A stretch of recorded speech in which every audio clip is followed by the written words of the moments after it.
Hello बच्चों, आपकी नानी दादी आ गई। आप लोग कैसे हैं? मैं उम्मीद करती हूँ कि आप लोग स्वस्थ, सुंदर, अच्छे होंगे, दुरुस्त होंगे, हंसते मुस्कुराते मिलेंगे मुझको। ऐसी मैं सोचती हूँ। आज मैं आपको एक बहुत अच्छी कहानी सुनाने जा रही हूँ। एक बरगद का बहुत पुराना पेड़ था। उसमें बहुत सारे पक्षी रहते थे, लेकिन उसमें हंस रहते थे। हंस जानते हो? सफ़ेद रंग का पक्षी होता है। उसमें बहुत सारे पक्षी रहते थे और सब मिलजुल के रहते थे। जहाँ खूब सारे पक्षी एक ही बिरादरी के जब होते हैं तो सब लोगों में आपस में बहुत प्रेम होता है। वो चीज़ थी उन लोगों के अंदर। उनके बीच में एक वृद्ध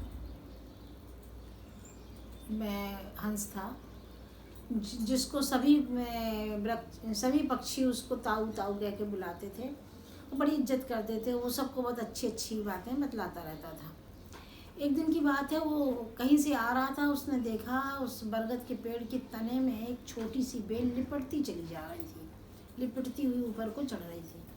तो उसने सारे पक्षियों को बुला के और कहा कि देखो भाई, ये पेड़ जो पतली सी बेल ऊपर चढ़ रही है तने में, तो ये हम लोगों के लिए मौत का साधन बन सकती है।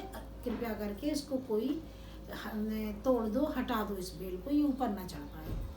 लेकिन सारे पक्षियों ने उसकी हंसी उड़ाई और कहा, ये ताऊ तो कुछ भी बोलते रहते हैं, कुछ सब बताओ, बेल क्या लेगी, वो क्या हमारी मौत का सामान बनेगी। एक ने कुछ कहा, एक बगले ने कुछ कहा, एक हंस ने कुछ कहा। इस तरीके से ताऊ की हंसी उड़ा दी। किसी ने उनकी बात ना मानी। किसी ने इस बात पे ध्यान नहीं दिया कि ये बेल हमारी मौत का सामान कैसे बनेगी।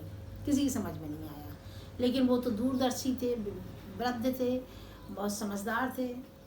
ये तने में बेल लिपटती लिपटती लिपटती लिपटती ऊपर तक जाएगी और वो इतनी मोटा उसका तना हो जाएगा कि वो पेड़ के ऊपर सीढ़ियों का काम करेगी। ऐसा उन्होंने कहा। लेकिन इस बात को कोई भी मानने को तैयार ना हुआ। एक दिन सब चुप हो गए, किसी ने उस बेल को नहीं हटाया। कुछ दिनों के बाद वो बेल का तना मोटा होता गया और वो बेल ऊपर चढ़ गई, पेड़ के ऊपर बिल्कुल ऊपर तक पहुंच गई।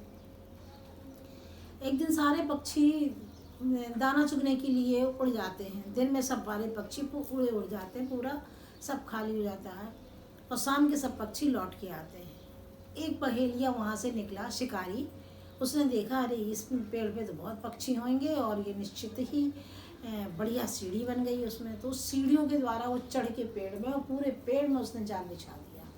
अब जाल में दिन बिछा दिया और भाग गया, अपना चला गया। उसने सोचा शाम के सारे पक्षी लौटेंगे तो सब जाल में फंस जाएंगे, सुबह आके मैं इसको निकाल लूँगा। जब शाम के सारे पक्षी दाना चुग के लौटे तो सारे पक्षी जाल में फंस गए। सब फड़फड़ाने लगे और सबको अपने ताऊ की बात याद आने लगी। सब फड़फड़ा। ताऊ ने देख लिया कि सब पक्षी फंस गए हैं तो वह मुंह फेर के ऐसे बैठ गए। उन्होंने कहा, मैं क्यों बोलूँ, मैंने तो समझाया तो इनकी समझ में ना आया। तो ऐसे मुंह फेर के बैठ गए। सारे पक्षी समझ गए कि ताऊ गुस्सा है। सब ने मिलकर उनको मनाया। उन सब ने कहा, माफ़ी मांगी और बोला कि ताऊ, अब तुम ही कोई रास्ता बताओ जिससे हम लोग इस जाल से निकल सकें। अब कोई रास्ता मेरे पास नहीं है, आप ही निकाल सकते हो। आप। दूसरा भी कहने लगा, तीसरा भी कहने लगा। जैसे सब लोग ताऊ से माफ़ी मांगने लगे। सब ने माफ़ी मांगी ताऊ से। ताऊ ने कहा, अच्छा सुनो, मैं एक बात कहता हूँ, सब लोग ध्यान से सुनो और सब लोग मेरी बात मानना। सब ने कह दिया, हाँ हम मानेंगे। उन्होंने कहा, जब इस सुबह बहेलिया आएगा, शिकारी आएगा, तो तुम लोग सब मुर्दा बन जाना, सब अपनी अपनी सांस खींच के लेट जाना। तो वो शिकारी समझेगा कि ये पक्षी मर चुका है, तो मरा हुआ समझ के तुम्हें नीचे डालता जाएगा, नीचे डालता जाएगा और तुम नीचे भी मरे पड़े रहना सांस रोके। जब वो सारे निकाल देगा, सारे पक्षी नीचे डाल देगा, तो मैं देख रहा हूँ, तो मैं सीटी बजाऊँगा और जब मैं सीटी बजाऊँ तो तुम सब लोग एक साथ उड़ जाना, तो बच जाओगे सब लोग। सब ने कहा, ठीक है, ऐसा ही करेंगे। सवेरा हुआ, बहेलिया आया और बहेलिया ने देखा कि तो सारे पक्षी फंस गए मेरे जाल में। उसने जाल को निकाला, धीरे धीरे देखा, जिस पक्षी को उठा रहा वही मरा है, जो इच्छा है वही मरा। तो उठा उठा के नीचे डालता गया, पेड़ के नीचे डालता गया। सारे पक्षी जब निकल गए जाल से तो उसने ताऊ ने समझ लिया और देख लिया, क्योंकि बहुत समझदार था। उसने बहुत जोर से सीटी बजाई। अब सारे पक्षी एक साथ उड़ गए और जहाँ सब उड़े एक साथ, शिकारी देखता रह गया, सारे पक्षी उड़ गए। देखो, वृद्ध घर में होना बहुत ज़रूरी होता है। जो लोग अपने बुज़ुर्गों की बात नहीं मानते हैं ना, तो उनको कहीं ना कहीं उसका खामियाजा भुगतना पड़ता है। इसलिए अपने घर में भी अपने बुज़ुर्गों की बात माननी चाहिए।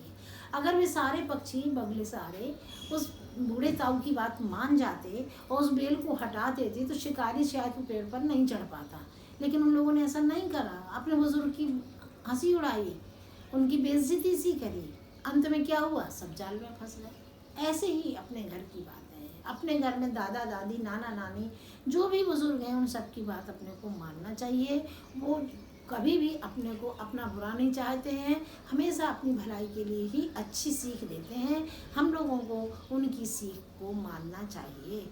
अच्छा बच्चों, आप मानोगे इस बात को? अपने से बड़ों की बात मानना है ना, आपको मानना चाहिए। आपको इस कहानी से यही शिक्षा मिलती है। चलिए आगे फिर मिलते हैं आपसे एक नई कहानी के साथ। बाय बाय बच्चों, अपना ध्यान रखना। Okay, bye bye.